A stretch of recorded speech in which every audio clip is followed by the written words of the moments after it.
Comment reconnaît-on les pièces de monnaie? Deuxième partie. Bonjour à toutes et à tous, c'est Naïda Rose. Je suis ravie de vous retrouver pour cette nouvelle vidéo. Et donc aujourd'hui, on continue l'exploration de nos pièces de monnaie.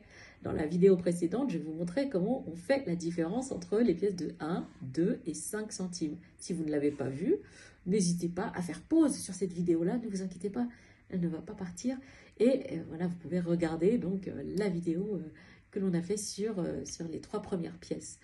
Aujourd'hui, on va s'intéresser aux pièces de 10, de 20 et de 50 centimes. Voilà.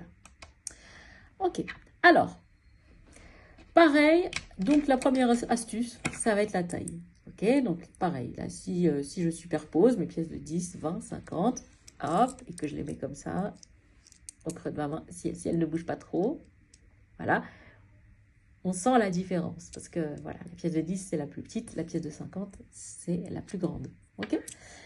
Mais, si on s'intéresse à la tranche, toujours, eh ben, vous allez voir, voilà, on a des super astuces. La pièce de 10 centimes, celle-ci, sa tranche, elle va être rugueuse, un peu. Voilà, quand vous passez votre doigt sur la tranche, elle n'est pas régulière comme les premières pièces qu'on a vues, là, les pièces de 1, 2 et 5 centimes, qui ont une tranche lisse. Là, la tranche, elle n'est pas régulière, elle est régulière, enfin, elle est rugueuse, quoi.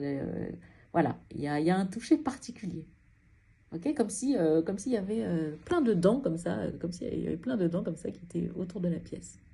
Ok, voilà, ça fait penser à une roue un peu peut-être. Voilà.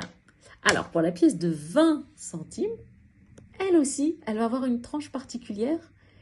Pareil, elle va être dentelée aussi, mais il y a des grands espaces entre les différentes, entre les petits creux, là, comme ça, en fait. Vous voyez, il y a un côté lisse, et boum, on a un petit côté creux.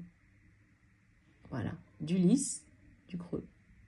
C'est comme une roue, mais avec des espacements beaucoup plus larges, en fait. Voilà.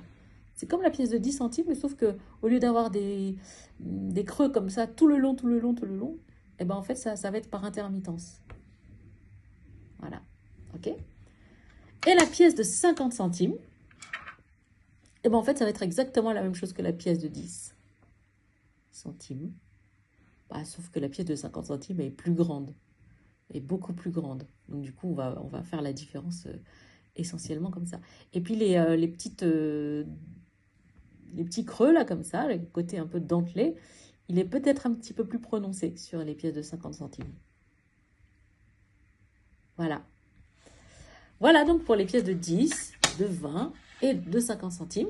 N'hésitez pas vous aussi à la maison, si vous avez ces pièces-là qui traînent dans vos poches, dans votre porte-monnaie. On ne sait jamais quoi faire de ces pièces-là. Et bien maintenant, vous avez un petit jeu, vous avez une solution. Voilà, vous pouvez reconnaître les pièces, les yeux fermés. Et voilà, si vous aussi, vous avez des astuces. D'ailleurs, si vous venez de l'étranger et que vous utilisez de la monnaie, vous utilisez la monnaie également, quelles sont les solutions que vous avez donc pour reconnaître les pièces quand on ne voit pas, justement. C'est une question que je me pose. Voilà les amis, eh bien écoutez, ça sera tout pour cette vidéo-là. N'hésitez pas à venir nous voir en commentaire. N'hésitez pas à liker la vidéo, à vous abonner à notre chaîne. Et nous, on vous retrouve très bientôt pour la suite de nos aventures. À bientôt!